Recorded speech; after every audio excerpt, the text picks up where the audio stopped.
ఓం నమో భగవతే వాసుదేవాయ నమః. శ్రీమాత్రే నమః. అందరికీ నమస్కారం అండి. ఈరోజు వీడియో విశేషం ఏమిటి అంటే, రేపు మాఘమాసంలోని మొదటి సోమవారము. ఈరోజు గనక యాలకులతో ఇలా చేస్తే మీకు లక్షలు కాదు కోట్లు వచ్చి పడతాయి. యాలకులతో ఇలా చేస్తే మీ అప్పులన్నీ తీరిపోయి అప్పులు ఇచ్చే స్థాయికి ఎదిగిపోతారు. యాలకులు మన ఆరోగ్యం కోసం ఎంతో మేలు చేస్తాయి. అలాగే మన జీవితంలో ఉండే ఆర్థిక సమస్యలను కూడా ఎంతో బాగా తొలగించుకోవడానికి ఈ యాలకులతో చేసే పరిహారాలు చాలా మేలు చేస్తాయని శాస్త్ర పండితులు చెబుతూ ఉన్నారు. యాలకులు మన వ్యక్తిగత జీవితాలలో వచ్చే సమస్యలను కూడా తొలగిస్తాయని పండితులైతే సూచిస్తూ ఉన్నారు. ఈ యాలకులు లక్ష్మీదేవికి చాలా ప్రీతికరమైనవి.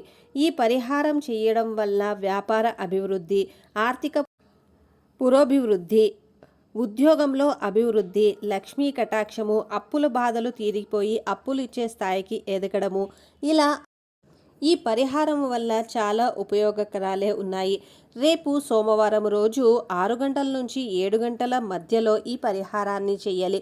ఖచ్చితంగా ఈ పరిహారాన్ని చేసే ముందు మీరు దీపారాధన అనేది చేసుకోవాలి. దీపారాధన చేసుకున్న తర్వాత ఒక చిన్నపాటి రాగి పళ్ళెం మాత్రమే తీసుకోండి. రా కోరుతుంది, అంటే లక్ష్మీదేవిని రమ్మని ఆహ్వానిస్తుంది. కాబట్టి ఖచ్చితంగా మీరు రాగి పళ్ళాన్ని మాత్రమే తీసుకోవాలి.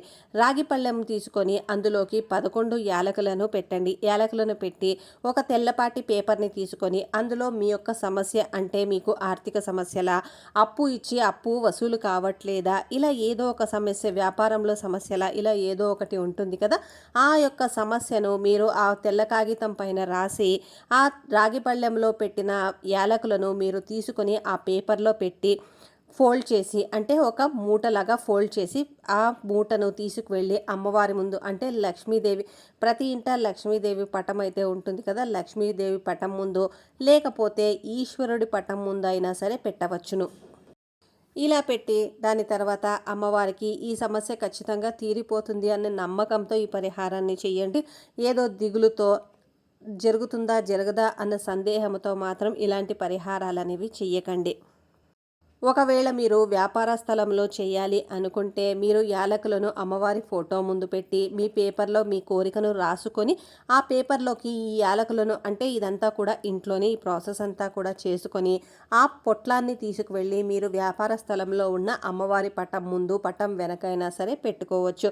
ఇలా చేసిన తర్వాత నెలకొక్కసారి ఈ పొట్లాన్ని మారుస్తూ ఉండాలి.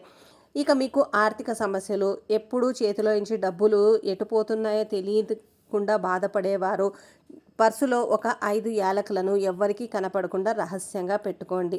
ఇలా చేయడం వల్ల కూడా అనవసరంగా డబ్బు ఖర్చు అయ్యే చోట కొంతవరకు మీకు సానుకూలత లభిస్తుంది. ఈ పర్సులో యాలకులను కూడా మీరు నెలకొక్కసారి మారుస్తూ ఉండాలి. ఇది ఇంట్లో అయినా సరే, వ్యాపార స్థలంలో అయినా సరే, ఎక్కడ ఎక్కువ సమస్యలతో బాధపడుతూ ఉన్నారో ఆ విధంగా మీ ప్లేస్ అనేది సెలెక్ట్ చేసుకొని ఈ పరిహారాన్ని రేపు 6 నుంచి 7 గంటల మధ్యలో సాయంకాలం సమయంలో దీపారాధన చేసిన తర్వాత ఈ పరిహారాన్ని చేసి చూడండి.